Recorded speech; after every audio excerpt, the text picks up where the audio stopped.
자, 제가 그림을 하나 좀 보여드리겠습니다. 이게 콘이라고 하는 물고기거든요. 그래서 오늘 우리 교회 성도님 중에 한 분이 저한테 카톡으로 늘 좋은 글들을 보내주는 분들이 계셔서 그래서 제가 한번 여러분들과 소개를 해드리려고 합니다. 이게 여러분 보신 적 있으시죠?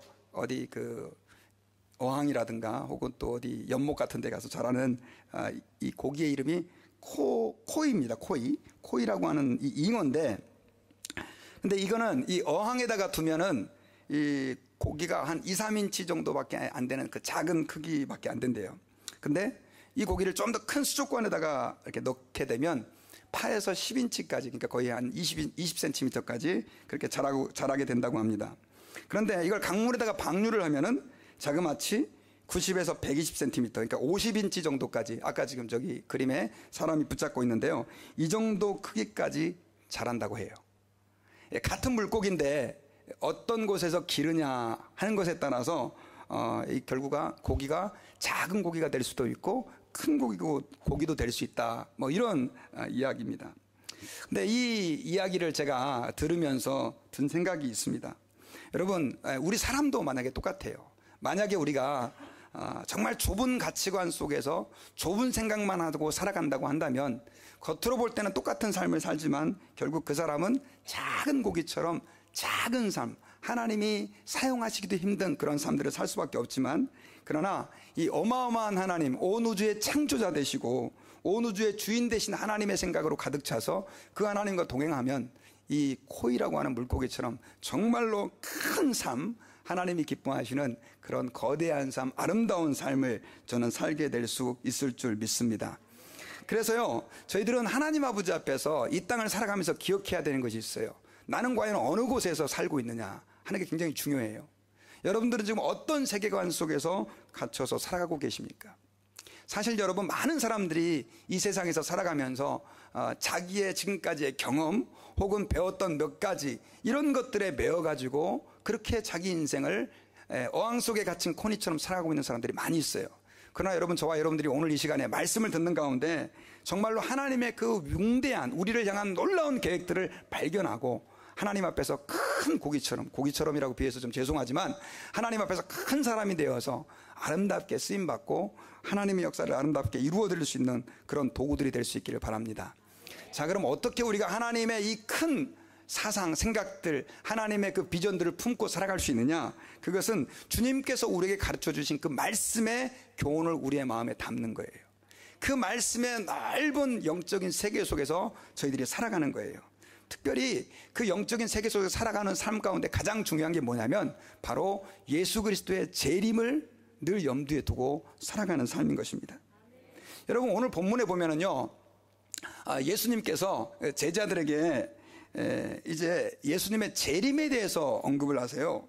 이 재림에 대해서 언급을 하시게 된 계기는 뭐냐면, 예수님께서 이제 그 두렙돈을 헌금한 그 과부를 칭찬을 하셨죠. 가장 많은 돈을 헌금을 했다라고 칭찬을 하셨을 때 제자들이 그 성전을 바라보면서 뭐라고 칭찬을 했냐면, 그 성전들이 이 아름다운 돌과 그 다음 또 그 과부의 헌신과 같은 수많은 사람들의 헌신으로 이루어져 가지고 너무너무 아름답게 꾸며졌다라고 하는 것을 예수님 앞에서 이렇게 막 이렇게 자랑을 하기 시작을 했습니다.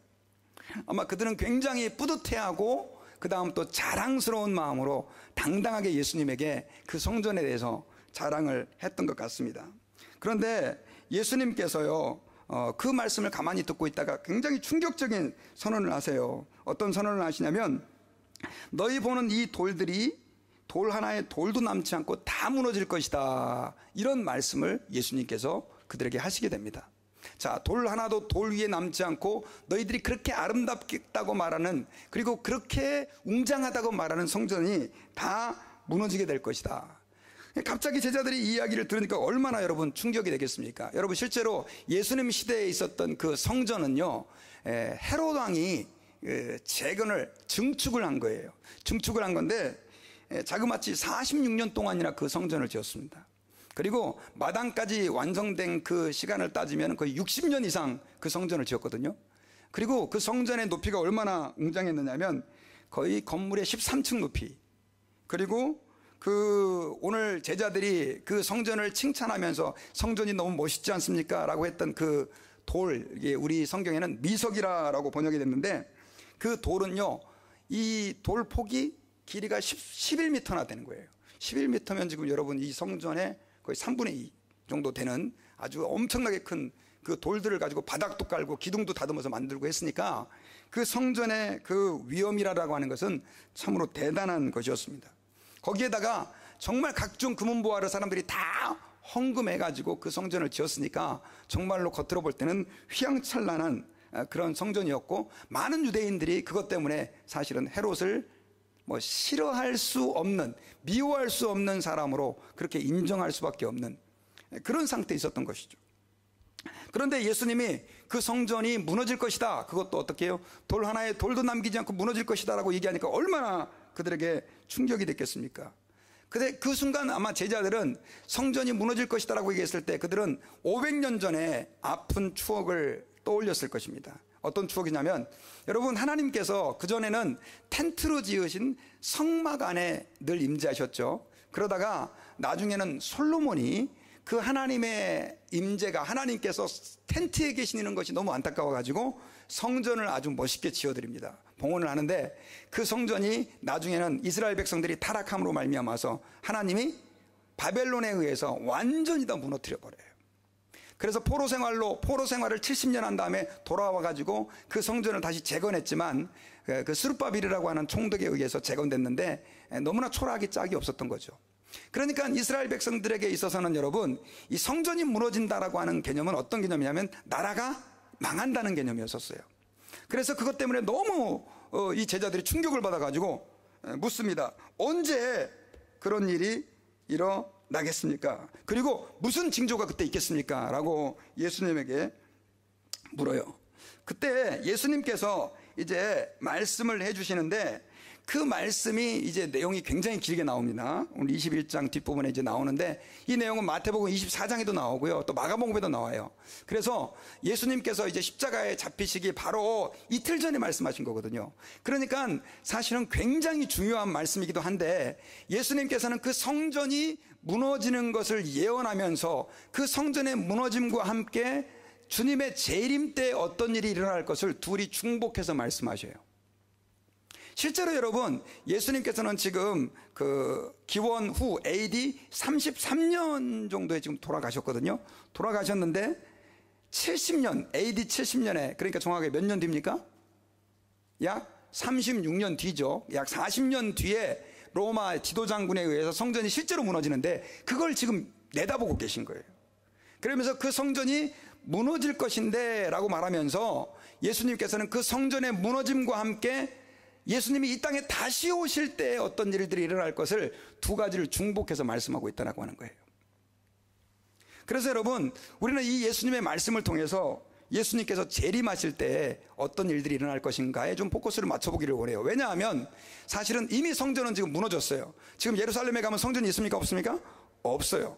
지금 그곳에는 모슬림 사원이 지어져 있어요. 그래서 지금도 이스라엘 백성들은 그 성전이 재건되기를 그렇게 바라고 있거든요. 자, 어쨌든 간에 그래서 지금 우리에게 남아있는 것은 이제 예수님의 그 재림에 대한 내용인데, 자, 그렇다고 한다면 예수님께서 그 성전의 무너짐에 대해서 얘기하면서 재림의 때는 어떤 일이 있을 것인가라고 하는 것에 대해서 우리가 말씀한 것들을 하나하나 좀 살펴보기를 원합니다. 자, 먼저 성전이 무너질 때, 그리고 예수님께서 재림하실 때, 물론 같은 시기는 아닙니다. 성전은 이미 무너졌어요. 그런데 이제 예수님의 재림은 아직도 이루어지지 않았죠. 그런데 예수님이 재림할 때 첫 번째로 이런 일이 있을 것이다 라고 말씀을 했는데, 여러분, 저희들이 여기에 귀를 기울여야 되는 게, 가만히 보면 지금 그 일들이 오늘날 우리 현장 속에서 이루어지고 있기 때문에 그런 거예요. 자, 8절을 같이 한번 읽읍시다. 시작. 이르시되 미혹을 받지 않도록 주의하라. 많은 사람이 내 이름으로 와서 이르되 내가 그라하며 때가 가까이 왔다 하겠으나 그들을 따르지 말라.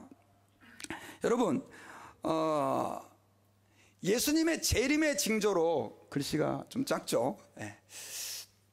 첫 번째로 예수님께서 얘기한 게 뭐냐면, 이 많은 사람들이 예수님의 이름으로 와서 내가 그다라고 얘기를 한다는 거예요. 여러분, 실제로 예수님께서 부활하시고 승천하신 이후부터 시작해가지고 내가 재림 예수다 하는 사람들이 굉장히 많이 있었어요. 많이 있었는데, 그런데 지금 어떻게 말하면 물론 저희는 그 말세의 지마를 살고 있는데 실제로 얼마나 많은 사람들이 그렇게 사람들을 미혹하고 있는지 몰라요. 대표적으로 여러분 이름 석자만 되면 알 수 있는 사람, 문선명. 제가 이 사람 그 문선명 같은 경우는 통일교죠. 제가 그 가평에 통일교 성지까지 가봤었어요. 가봤는데 그거 아무나 못 들여보내주는데 제가 어떻게 달라스에 있는 그 통일교 목사를 좀 알아요. 그래가지고 하여튼 들어가서 봤는데 제가 정말 놀랐어요. 그 안에 엄청나게 어마어마한 큰 예배당이 있는데 그 옆에는 목욕탕이 있어요. 그 예배당에 들어가려면 반드시 뭐라냐면 목욕제기를 하고 가야 돼요. 근데 외국인들이 그렇게 많더라고요. 그리고 나서 그 앞에 딱 들어갔더니 이 문선명 사진이 진짜로 어마어마하게 큰 사진, 그 다음 부인 한학자의 사진이 걸렸는데 그 사람들이 그 두 사람을 하나님으로 알고 기도를 해요. 노골적으로 여러분 하나님이라고 얘기를 해요. 각 곳곳에 문선명 하나님. 옛날엔 재림 예수 그랬다가, 그 다음에 여러분 그 요즘에 하나님의 교회라고 하는 장길자, 여러분 웹사이트를 한번 찾아가 보세요. 이 하나님의 교회가 지금 한국의 큰 교회들을 다 접수하고 이렇게 막 그냥 이렇게 교회는 지려고 했는데 돈이 안 돼가지고 부도난 교회들을 다 사들여요. 여러분 교회를 잘 보세요. 하나님의 교회라고 하는 교회인데 이 안산홍이 이 사람이 처음에 세웠거든요. 근데 이 사람도 자칭 하나님이라고 그래요. 그리고 이 사람은 지금 죽었거든요. 그런데 이제 그 안산홍과 영적인 부인이라고 하는 장길자가 지금은 이제 정권을 잡아서 자기가 여자 하나님이다. 그래서 여러분 가끔씩 이 글들을 찾아보면 여자 하나님 이런 얘기 나오는데 이 장길자를 중심으로 한 하나님의 교회가 퍼뜨리는 글들이 많아요. 그리고 웹사이트를 가보면요, 놀라운 것은 여러분 여자 하나님에 대해서 들어보셨습니까? 하면서 그 장길자를 하나님으로 탁 나타내고 있죠. 근데 거기에 지금 한국 사람들이 몇 명이 빠져 있느냐? 신천지보다 더 많이 빠졌어요. 20만 명이나 빠졌어요. 20만 명. 지금도 가장 빠르게 성장하는 교단 가운데 하나예요. 그 외에 자칭 내가 재림 예수라고 하는 사람들이 지금 뭐 미국 얘기는 말할 것도 없고요. 근데 또 이단들이 자칭 하나님, 자칭 예수님 하는 사람들은 한국에, 전 세계에서 한국에 제일 많아요. 하여튼 희한하죠. 박태선, 그다음에 정명석, 지저스 모닝스타 해가지고 또 이만희, 신천지 이만희, 자기를 보혜사라고 그러고 재림 예수의 영이 자기에게 있다. 이런 얘기들을 하는 사람들이 그래가지고요, 한국에는 자칭 예수라고 하는 사람이 몇 명이나 되느냐? 40명이나 돼요. 40명. 근데 너무나 많은 사람들이 그 교리에 미혹이 돼서 따르고 있다는 거예요. 여러분 이해가 안 가시죠? 그런데 그런 일들이 지금 엄연하게 우리 한국 땅에서, 그것도 고등교육을 받았다고 하는, 전 세계에서 가장 학력이 높다고 하는 한국 땅에서 일어나고 있다는 거죠. 왜 그러느냐? 미혹의 때이기 때문에 그래요. 여러분 이건 예수님께서 오늘 8절 말씀 가운데에서 우리에게 예언하신 거예요. 미혹을 받지 않도록 주의하라. 많은 사람이 내 이름으로 와서 이르되 내가 그라 하며 때가 가까이 왔다 하겠으나 그들을 어떻게 하라? 따르지 말라. 그래서 여러분 예수님께서는 재림하실 때 모든 사람들이 다 볼 수 있게 번개같이 임해요. 어떤 사람에게 예수님이 임했다 그러면 무조건 이단인 줄 아시고, 저 그리스도이고 사탄이고 이렇게 받아들이면 될 줄 믿습니다. 자, 그리고 두 번째로 예수님께서 말씀하셨던 그 재림의 징조가 뭐냐면, 난리와 소요의 소문을 들을 때 두려워하지 말라. 이 일이 먼저 있어야 돼. 끝은 곧 되지 아니하리라. 난리와 소요입니다. 난리와 소요라고 하는 것은 요즘으로 말하면 혁명, 데모 뭐 이런 것들입니다. 저는 혁명, 데모 이런 게 꼭 나쁘다고 생각하지는 않아요. 그러나 실제로 그런 일들이 예수님이 재림이 가까울수록 훨씬 더 많이 일어난다라고 하는 것입니다. 실제로 여러분 우리 20세기, 그러니까 1500년도 이후부터 시작해서 엄청난 혁명들이 많이 있었어요. 종교개혁부터 종교개혁부터 시작해가지고 뭐 프랑스 혁명, 또 공산주의 혁명, 또 요즘에는 민주주의 혁명들. 그리고 실제로 우리가 잘 모르지만 지금 제3세계 국가에서는요, 내부에서 엄청난 혁명들이 일어나는데 그것이 종교와 정치적으로 맞물려 가지고 지금 여러분 이 미국과 한국이 조용한 거지, 전 세계는 지금 계속해서 끊임없는 소요와 혁명 속에서 그 소용돌이 가운데 있다라고 하는 것인데, 그게 지금 갈수록 어떻게 해요? 더 많아지고 있다라고 하는 것이죠. 특별히 여러분 그 아프리카 같은 경우는 지금도 보면 53개국 정도가 내부 분쟁 가운데 있다고 해요. 가장 많은 사람들이 지금도 죽고 있습니다. 그리고 또 한 가지 여러분, 세 번째로 예수님께서 재림의 징조로 얘기했던 게 뭐냐면 민족이 민족을, 나라가 나라를 대적하여 일어나겠고, 뭘 얘기하는 겁니까? 전쟁을 얘기하는 것입니다. 전쟁이 있을 것이다. 전쟁. 예수님이 재림할 때. 그래서 여러분, 이 전쟁에 대해서도 저희가 참 할 말이 많은데요. 여러분, 세계대전이라고 하는 전쟁, 세계 1차 대전, 2차 대전이 다 언제 일어났습니까? 1900년도에 일어났어요. 지금도 뭐 이라크 전쟁, 아프가 전쟁, 물론 이제 끝났지만 계속해서 지금 전쟁의 소음들이 들리고 있는데, 제가 왜, 여러분, 옛날에도 전쟁이 있었고 지금도 전쟁이 있는데 왜 예수님께서 재림의 징조로 전쟁을 얘기하고 있느냐? 점점 더 이 전쟁으로 인한 피해자들이 많고, 더 많은 사람들이 전쟁으로 인해서 죽어가고, 더 전쟁의 횟수도 많아지고 강해지고 있기 때문에 그런 거예요. 예수님께서 지금 얘기하셨던 그 전쟁에 대한 그 소문, 그 다음에 또 한 가지, 네 번째죠. 자, 같이 한번 읽읍시다. 시작. 곳곳에 큰 지진과 기근과 전염병이 있겠고 또 무서운 일과 하늘로부터 큰 징조들이 있으리라. 자, 지진과 기근이라고 하는 건 뭡니까 여러분? 밥이 없어서 굶는 걸 얘기하는 거예요. 그 다음에 전염병이 있겠고 무서운 일과 하늘로부터의 큰 징조들이 있을 것이다 라고 얘기를 했어요. 여러분, 제가 여러분들께 특별히 이 시간에 그 내용들 좀 자세히 좀 살펴보기를 원하는데, 재림의 징조로 예수님이 언급한 그 기근과 온역인데요. 이거 제가 좀 지진에 대해서 좀 한번 살펴보겠습니다. 자, 먼저 여러분, 지금도 이렇게 캘리포니아에 사는 분들은 굉장히 지진 때문에 두려워하고, 한국도 얼마 전에 포항에서 지진이 있어가지고 굉장한 피해를 입었는데요. 그 지진은 그 진도를 1, 2, 3, 4, 5, 6, 7, 8, 9, 10부터 12까지 따지는데, 진도 4 정도가 되잖아요. 그러면 집이 심하게 흔들리고 그릇에 담아놓은 물이 넘쳐오를 정도예요. 근데 진도 7이 된다 그러면 집의 30%가 무너지고 운전 중에도 지진을 느낄 정도로 지진의 강도가 센 강도예요. 그래서 제대로 지진 설계를 하지 않으면 그 진도 7 정도가 생기면 집들은 다 무너진다고 봐야 되는 거예요. 그런데 여러분, 이 지진으로 인해 가지고 사실 이 역사의 후반부로 갈수록 엄청나게 많은 사람들이 죽었는데, 예를 들면 1556년도 중국에서는 지진으로 83만 명이 죽었어요. 83만 명. 830,000 people이죠. 그리고 중국에서는 1976년에 지진으로 인해 가지고 65만 명이 죽었고요. 그다음에 2010년도 IT 지진에는 10만 명이 사망을 했고, 그다음 2055년이 아니죠. 2005년이죠. 인도 카슈미르 지진으로 해갖고 8만 5천 명. 지금 제가 이걸 다 언급을 못 하는데, 이 외에도 엄청나게 많은 사람들이 지진으로 인해 가지고 죽었고 지금도 죽어가고 있다라고 하는 것들을 저희들이 기억을 해야 됩니다. 특별히 여러분, 그런데 이 지진이 무서운 게 뭐냐면 20세기 들어와 가지고요, 그 이전에 그 어떤 역사보다도 많은 지진이 발생을 했대요. 그래서 물론 그전에는 그 지진 통계들을 다 정확하게 낼 수는 없겠지만, 지난 100년 동안, 그러니까 1900년도부터 시작해서 지금 현재까지 100년 동안 그 10년마다 지진 발생 횟수가 거의 2배씩 증가를 했대요. 그러면서 6.0 이상의 지진이 1950년대에는 9번, 60년대는 13번, 70년대는 51회, 80년대는 86회, 90년대는 몇 회 이상이요? 100회 이상이에요. 이제 자연과학자들은 뭐 우주는 돌고 도니까 계속 이렇게 된다라고 얘기하지만, 이렇게 여러분 강력한 지진들이 계속해서 더 빈도가 많이 일어나는 이유는 뭐냐?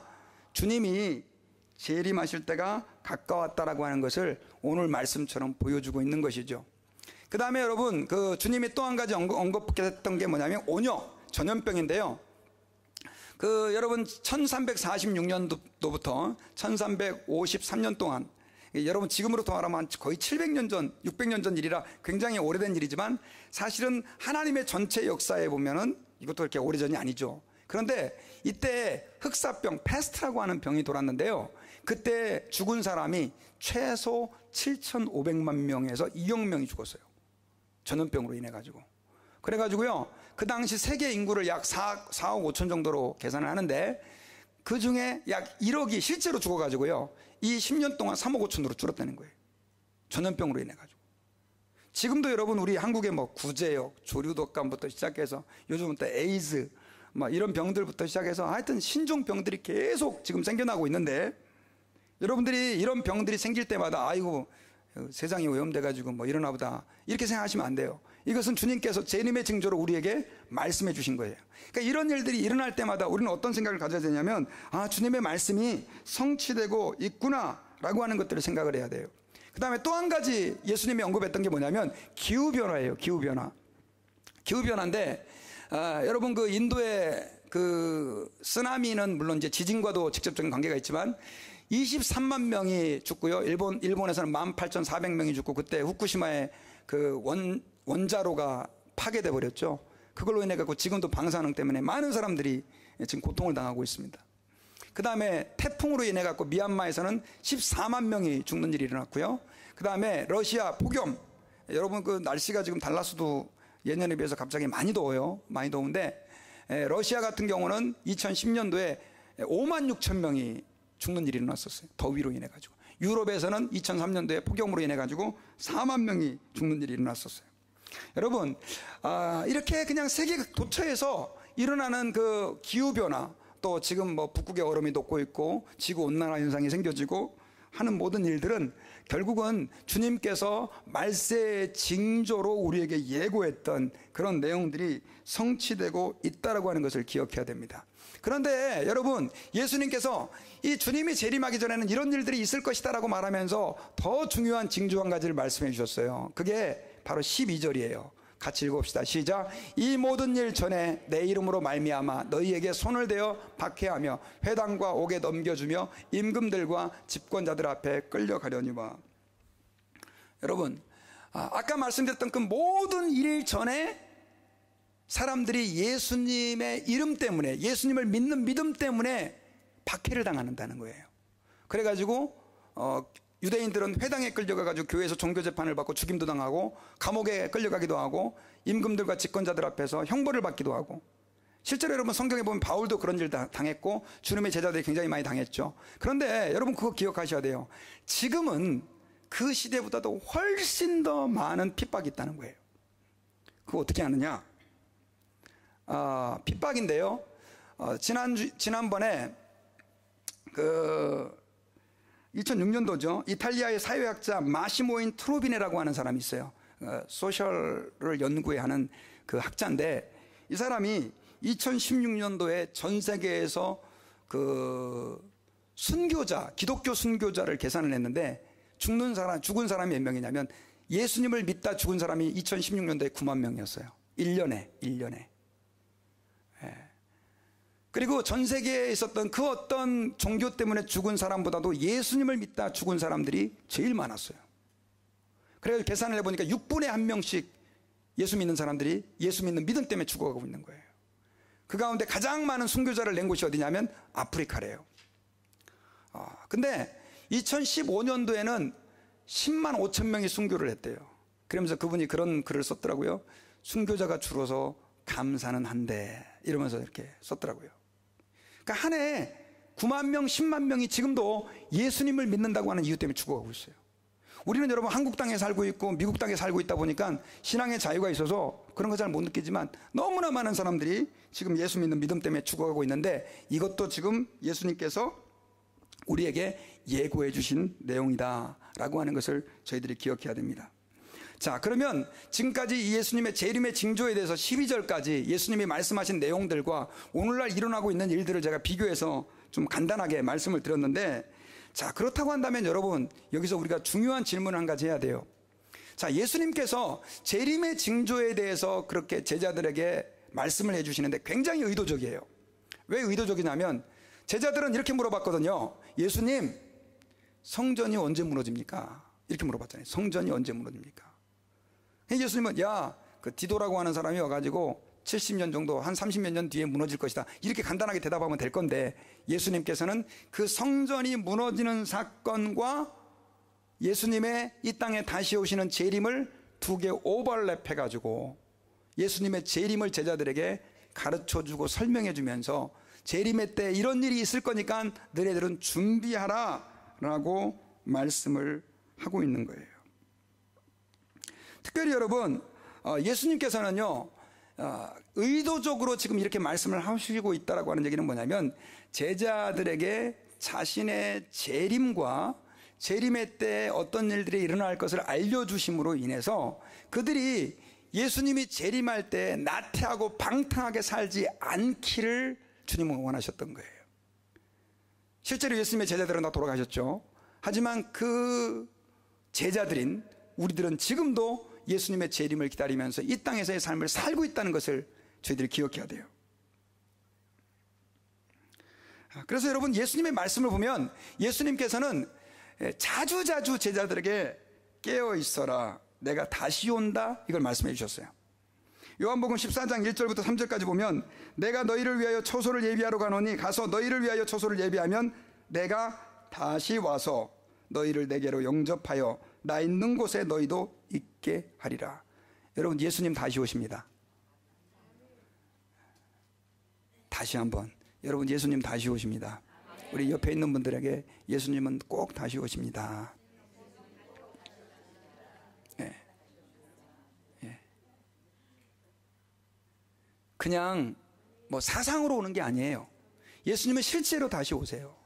여러분, 왜 우리가 교회에 다니고 신앙생활하는 것이 막연한 종교생활이 아니냐면, 예수님은 실제로 이 세상에 2000년 전에 오셨던 것처럼 그분은 부활하시고 승천하셨다가 이 세상을 다시 심판하시기 위해서 다시 오시는 분이라고 하는 거예요. 그래서 우리는 그걸 믿고 그걸 우리의 마음속에 염두에 두고 살아야 되는 거예요. 아까 제가 서두에 이런 얘기를 했어요. 여러분, 어떤 사람들은 세상적 가치관을 가지고 살아가요. 마치 어항에 갇힌 그 코이처럼. 예수 믿는 사람들도 여러분, 주님의 재림을 염두에 두지 않으면요, 세상 사람들처럼 그렇게 살아갈 수밖에 없는 거예요.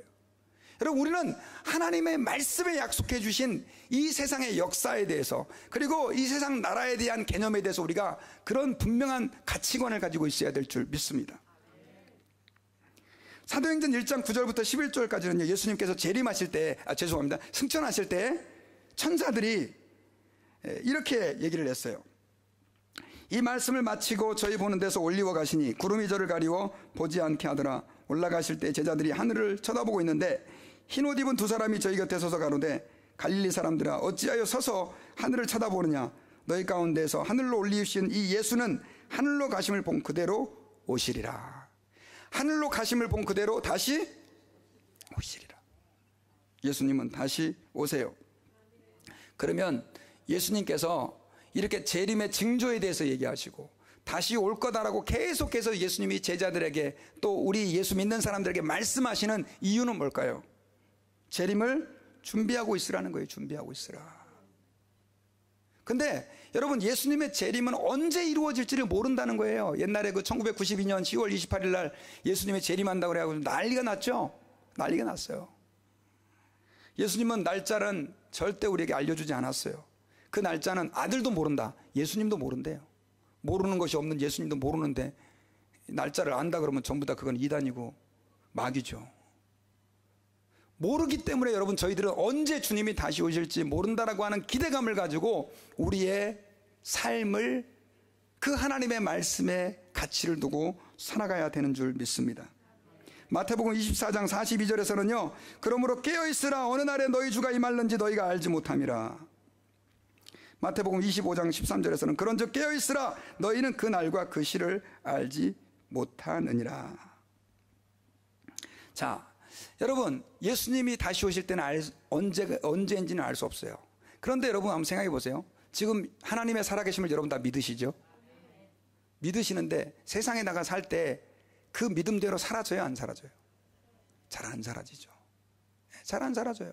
말씀을 들을 땐 진짜 주님이 살아있는 것 같고 예수님이 재림하는 것 같은데, 세상에 나가서 살다 보면, 세상에서 나가서 우리의 삶을 그렇게 살아가다 보면 이게 우리는 자꾸 잊어버린단 말이에요, 그걸. 그래서 여러분, 예수님께서는 지금 안 잊어버릴 수 있는 장치를 만들어 놓은 거예요. 안 잊어버릴 수 있는 장치가 뭐냐? 바로 오늘 재림의 징조로 말씀한 것들이에요. 어떤 것들이요? 뭐예요? 전쟁, 난리의 소문, 전염병, 자연재해, 지진. 그러니까 뉴스 볼 때, 아이고 오늘 또 많이 죽었네, 아이고 안타까워라, 아이고 주여 저들 불쌍히 여겨주세요, 그러고 끝나면 안 돼, 우리 예수 믿는 사람들이. 진짜로. 우리는요, 사실은 저쪽 그 동쪽 하늘에 이 먹구름이 쭉 밀려오면 그 먹구름을 보고 어떤 생각을 합니까? 비가 오겠구나. 옛날 같으면 빨래 걷어라. 야, 비 오겠다. 이러잖아요. 아, 먹구름을 보고 왜 우리는 빨래 걷으라 그럽니까? 비가 올 것 같으니까. 요즘 세대들은 드라이에다 넣어가지고 잘 모르겠지만, 여러분 예수님이 거짓말 하는 분이 아니라고 한다면 이 징조를 보고 저희들은 주님의 재림이 가까웠다는 걸 느껴야 되는 거예요. 여러분, 제가 왜 10년 전보다 지진이 10배 이상 늘어나고 이게 지금 왜 그런 얘기를 하느냐면, 지금 여러분 주님의 재림에 점점 더 우리가 가까이 가고 주님의 시간표 가까이 왔다는 걸 얘기하고 있는 거예요.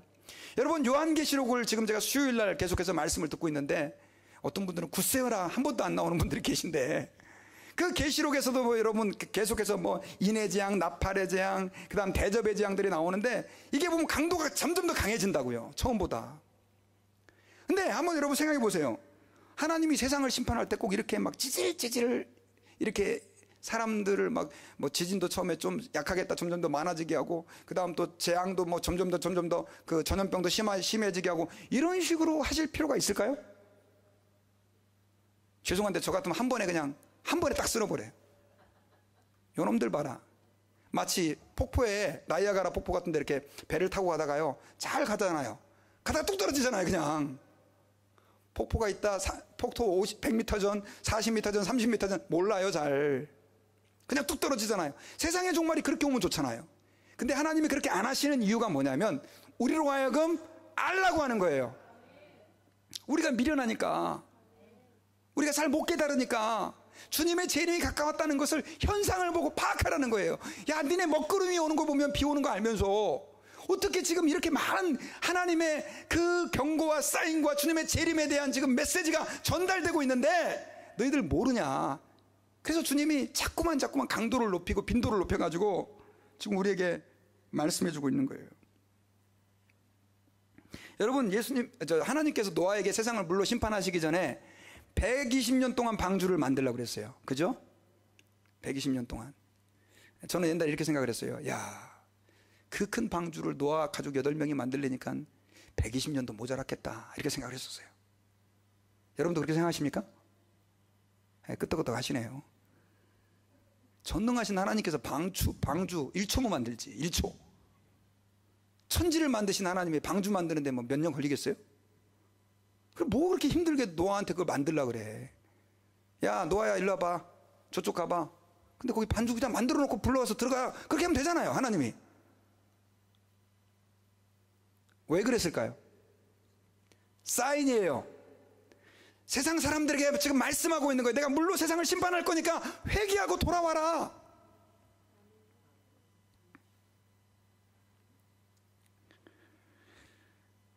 여러분, 주님은 확실히 재림하세요.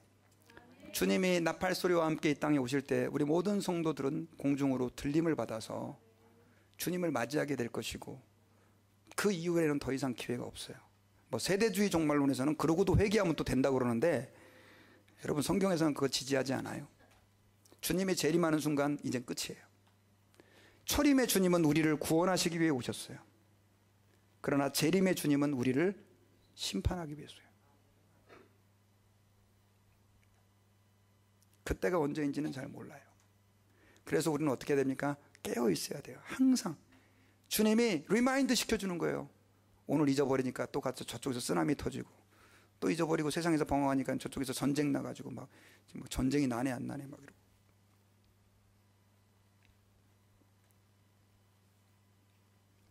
제가요, 좀 우리 어르신들 계시는데 좀 부끄럽고 죄송하지만 갈수록 제 눈이 나빠져요. 눈이 나빠져가지고 이게 지금 2년 전에 안경을 맞췄는데 또 안 맞아요, 지금 이게. 노안이 많이 진행이 돼가지고 아주 힘들어요. 그래서 눈이 안 좋은 게 이렇게, 저는 평생 안경을 안 끼고 안경 끼는 사람을 부러워했던 사람이에요, 제가. 눈이 안 보이는 거예요, 자꾸. 안 보이니까 너무 답답해. 근데 이제 또 연세 드신 분들 이렇게 백내장 수술하고 이런 거 보면 또 나도 얼마 안 남았겠구나, 또 나도 그거 해야 되겠구나. 왜냐면 옛날에 그 많은 얘기가 나에게 막 현실로 이루어지니까, 거울을 딱 들여다봤더니 이게 이렇게 설교 제가 동영상을 녹화하는데 고개를 딱 숙여보니까 이게 호예요. 이게 속이 다 비었어요. 그래서 오늘은 제가 안 비게 제가 일부러 드라이로 쫙 감추고 왔는데 피부가 나빠서 염색을 제대로 하려고 그러니까 잘 안 되고 막 너무너무 힘들고, 그래가지고 제가 그 헤나라고 하는 천연 염색약 구해가지고 막 하여튼 그것도 막 인터넷 찾아가지고 하여튼 그러면서 염색을 하고 있는데 지금 또 다 빠져가지고 또 하여튼 그래서 제가 뭘 느끼냐면 나도 늙어가고 있구나. 아, 좀 죄송한데 체력도 막 줄넘기 몇 개 뛰니까 막 숨이 차요. 마음은 진짜 20대인데. 근데 이런 것들을 제가 느끼면서 뭘 경험하냐면, 아, 내가 주님 앞에 설 날이 가까워지는구나. 어떤 분들은 아이고 그냥 아파 죽겠네, 아, 내 몸이 왜 이렇게 맨날 갈수록 아파지는 거야, 이러고 계시는 분들은 회개하셔야 돼요. 몸이 약해질수록 어떻게 해요? 주님 앞에 갈 날이 가까워지고 있는 거예요 지금. 그러니까 뭐가 하나 안 좋아지면 더 그때마다 우리는 경성을 해야 돼요. 몸이 안 좋아질 때마다 의사부터 찾지 말고, 물론 의사한테도 가야 되겠지만, 아, 주님, 제가 주님 앞에서 설 준비를 제가 하고 있습니까? 이런 마음 가지고. 어떤 분들은 돌아가시는 그 순간까지도 준비가 안 돼 있어. 준비가.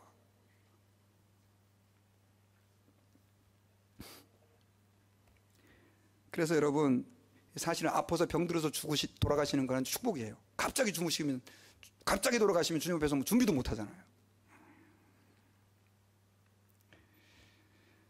여러분, 그러므로 이 예수 믿는 사람들은요, 이 세상을 다르게 살아야 될 줄 믿습니다. 안 믿는 사람은 재림 믿어요, 안 믿어요?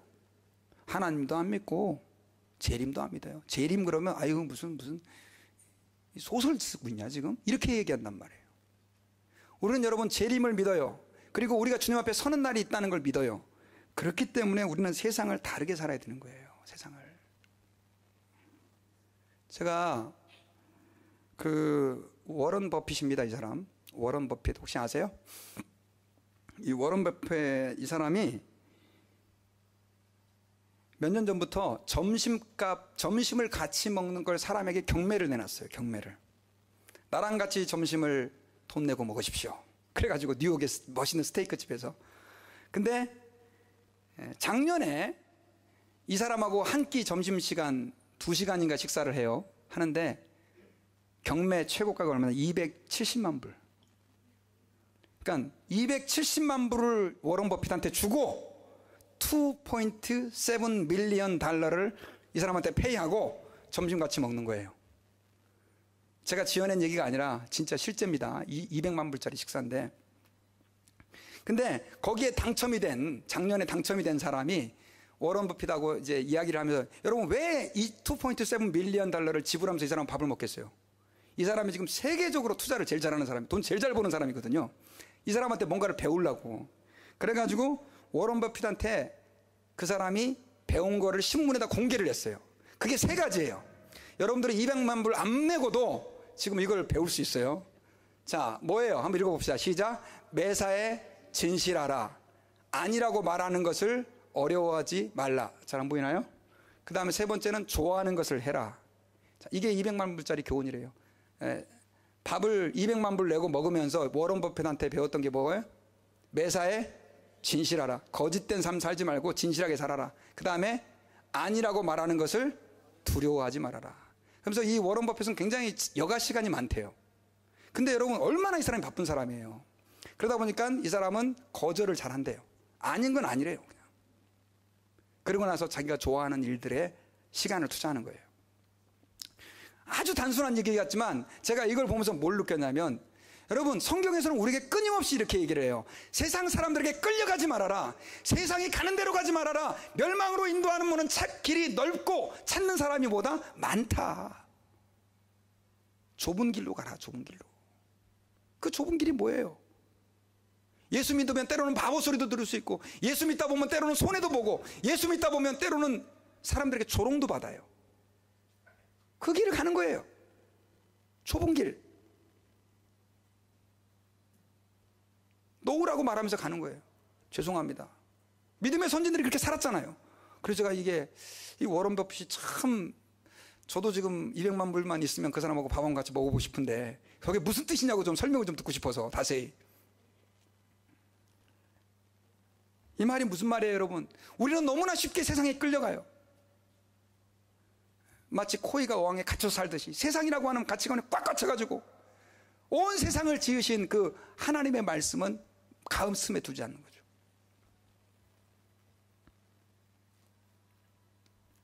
한 사람을 더 소개해 드리려고 그래요. 제가 가끔씩 비즈니스맨을 소개를 했는데 예배 시간에 이 사람은 비전이 이 사람 회사에 붙어 있는 비전이에요. 보이나요? 글씨가 작죠? 하나님의 나라와 그의 의를 구하는 사랑의 공동체가 되는 것. 우리는 어려운 이들을 돕기 위해 존재한다. 이 사람이 떡볶이집 체인점을 하는 사람이에요. 떡볶이집. 한국에 가면 떡볶이집 체인점을 하는데 떡볶이 이화여대 앞에서 그 떡볶이 포장마차를 시작해갖고 점포가 지금 90개가 된대요. 90몇 개가 된대요. 근데 이 사람이 나중에 이제 하나님을 만나가지고 지금 예수 믿은 지 3년 됐는데 자신의 모든 삶의 가치관을 다 바꾼 거예요. 그리고 이 사람이 인터뷰하는 내용을 제가 읽어봤는데 뭐라고 얘기하냐면 저는 돈을 열심히 법니다. 그 이유는 하나입니다. 바르게 살기 위해서입니다. 정직하게 하나님 앞에서 죄 안 짓고 살기 위해서입니다. 그리고 복음을 전하기 위해서입니다. 아주 가치관이 확실하더라고요. 복음을 전하기 위해서는 돈을 법니다. 하나님 앞에 죄 짓지 않기 위해서 돈을 법니다. 왜냐하면 돈 없으면 빌려야 되잖아요. 그러면 나중에 돈 없으면 어떻게 돼요? 돈 못 갚잖아요. 그럼 죄 짓는 거잖아요. 이런 얘기들을 막 하는 거예요. 나중에 인터뷰하는 기자가 당신 예수 믿은 지 3년 맞습니까? 이렇게 물어봤대잖아요. 꼭 목사님 같다고. 여러분, 제가 이 사람 얘기를 하는 게 뭐냐면 여러분 이렇게 하면 돈 많이 법니다. 그 얘기 하려고 그러는 게 아니에요. 예수 믿는다는 게 뭐냐고요. 예수 믿는다는 게. 교회 나오시는 거 할렐루야 너무 잘하시는 거예요. 하지만 정말로 예수 믿는 삶은 교회 나오는 것만이 아니에요. 예수님이 이 땅에 다시 오시고 그 주님이 다시 오실 때 믿지 않는 영혼들은 영원한 심판에 던져지고 그 이후로는 구원받을 기회가 없다라고 하는 것을 믿고 내 남은 생애 동안 예수 그리스도의 복음을 위해 사는 게 뭐냐? 그게 바로 믿는 사람의 삶이라는 거예요.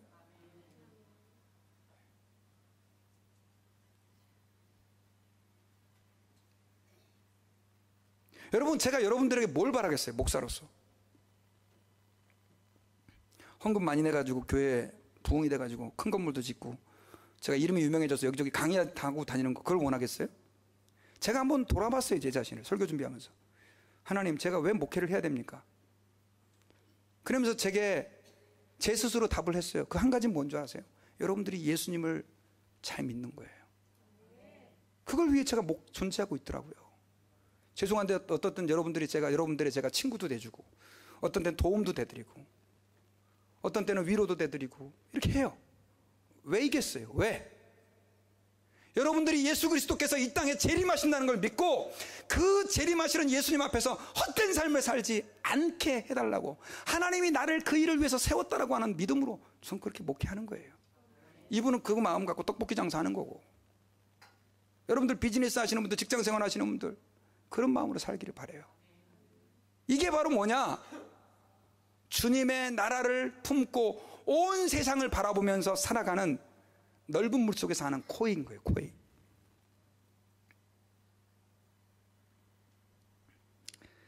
저는 여러분들에게 부탁드립니다. 여러분들은 무엇을 위해 사십니까? 왜 살고 계시고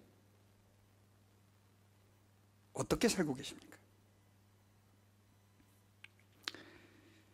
이제는 예수님이 재림하신다라고 하는 것을 여러분들의 머리에서 가슴으로 끌어내리십시오.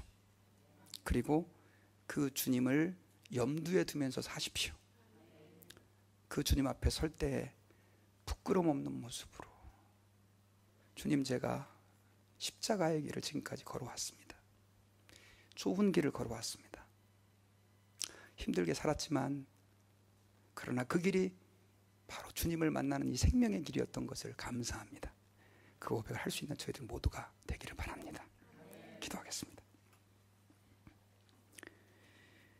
우리에게 주님이 다시 오신다라고 하는 것을 손수 많은 예들을 통해서 말씀해 주신 예수님, 저희들은 눈이 어둡고 귀가 어둡고 머리가 나빠서 그 주님의 말씀을 듣고도 잘 깨달지 못하는 연약함을 가지고 있습니다. 아버지요, 저희들에게 은혜를 베풀어 주셔서 주님 다시 오신다는 사실을 오늘 다시 한번 마음에 확신하고 세상의 헛된 것들을 위해서 우리가 살아가지 않게 도와주옵소서. 예수님 이름으로 감사하며 기도하옵나이다. 아멘. 우리 모두 자리에 일어나셔서요, 오늘 우리 말씀 가슴에 담고 주님 다시 오실 때까지 우리 같이 찬양하겠습니다.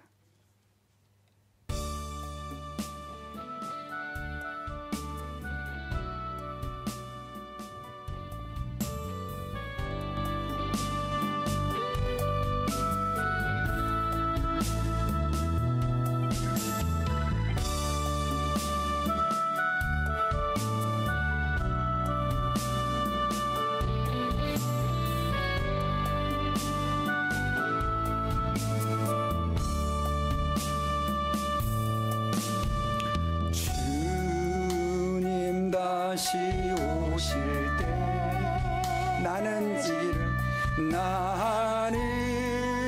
이 길을 가리라. 좁은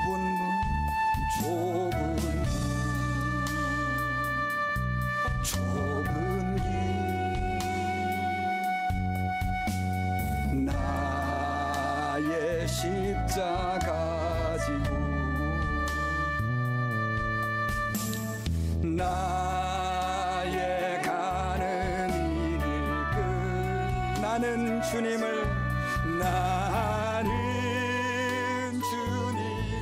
보리라. 영광의 내 주님 나를 맞아주시리.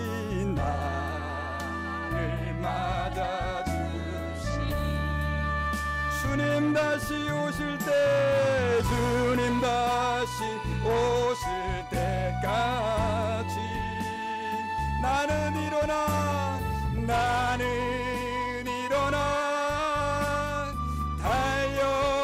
달려가리라.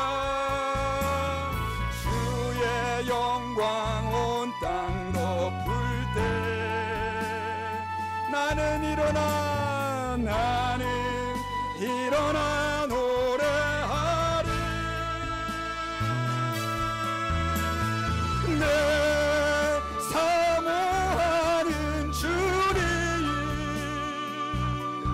온 세상 굳으시라.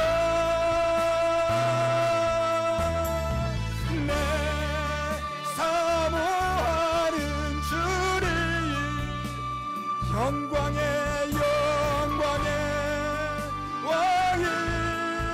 왕이시라. 주님 다시 오실 때까지 나는 일어나 달려가리라.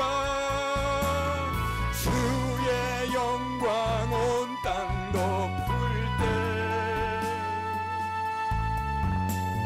나는 일어나 노래하리. 내 사모하는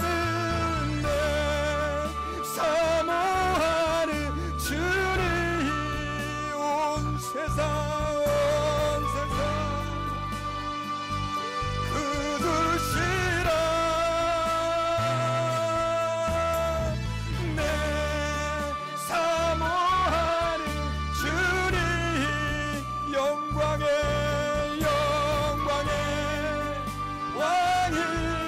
왕이시라. 우리 한 번 더 고백합니다. 주님 다시 오실 때까지 나는 이 길을 가리라. 좁은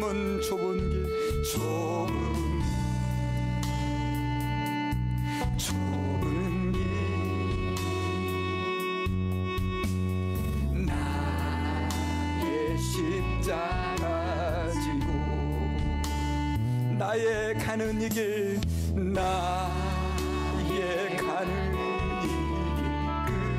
나는 주님을 보리라. 나는 주님을 보리라. 영광의 내 주님 영광. 내 주님 나를 맞아 주시. 우리 한번 목소리 높여 고백합시다. 주님 다시 오실 때까지 나는 일어나 달려가리라. 주의 영광 온 땅 덮을 때 나는 일어나 노래하리. 내 사모하는 주님 온 세상 구주시라. 내 사모하는 주님 영광의 왕이. 우리 한 번 더 고백합니다. 주님 다시 오실 때까지, 주님 다시 오실 때까지 나는 일어나 달려가리라. 주의 영광 온 땅 덮을 때 나는 일어나 노래하리라. 나는 일어나 노래하리. 내 사모하는 주님, 내 사모하는 주님 온 세상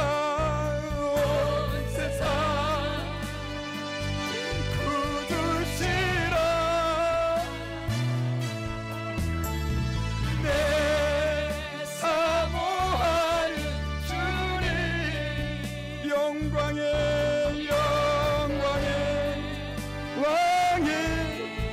왕이시라.